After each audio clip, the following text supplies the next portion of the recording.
Hi friend, नमस्कार। मैं विपुल company law update में आपका स्वागत करता हूं।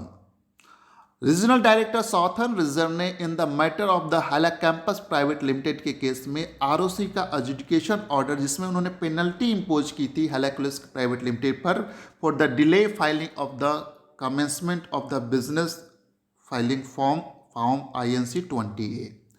तो यहाँ पर जो पेनल्टी इंपोज की गई थी आरओसी, उसके अगेंस्ट कंपनी ने रीजनल डायरेक्टर को अपील किया था, लेकिन रीजनल डायरेक्टर ने इस अपील को डिसमिस किया, रिजेक्ट किया, यह कहते हुए कि यह जो अपील फाइल किया गया था बियॉन्ड द टाइम पीरियड, जो प्रिस्क्राइब टाइम पीरियड है 60 डेज, उसके बाद फाइल किया गया और आरओसी एजुकेशन ऑर्डर को अपील किया। तो आइए देखते हैं कि इस ऑर्डर में उन्होंने कैसे, किस ग्राउंड के कारण रिजेक्ट किया था इस अपील को।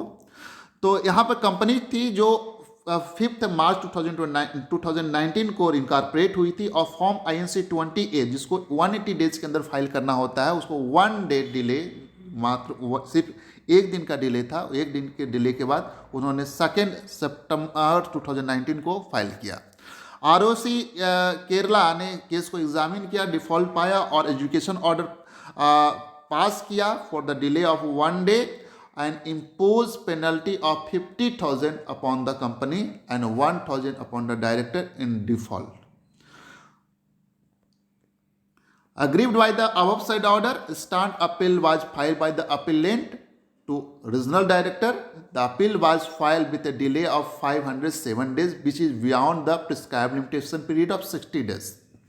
The company has claimed extension on the period of limitation by excluding the period from 15th March 2020 to 14th March 2021, citing the order of the Supreme Court in suo motu writ petition, which cannot be considered as the ministry. तो यहाँ पर जो supreme court का जो order था, ये lockdown का period था और कोविड और लॉकडाउन वगैरह का पीरियड था, तो यहाँ पर इस पीरियड को एक्सक्लूजन की बात कही गई थी, तो इसको कंसीडर नहीं किया। तो क्योंकि मिनिस्ट्री ऑफ कॉर्पोरेट अफेयर्स ने एक जनरल सर्कुलर 12/2020 निकाला था डेटेड 30 मार्च 2020, जिसमें उन्होंने ऑलरेडी फर्दर 120 डेज का एक्सटेंशन ग्रांट किया था, तो for the filing of the appeal against the order of the executive authority. तो इसको चूंकि कंप्लाई नहीं हुआ था, इस जो बिटवीन 1 मार्च 2020 से लेकर 31 मई 2020 तक।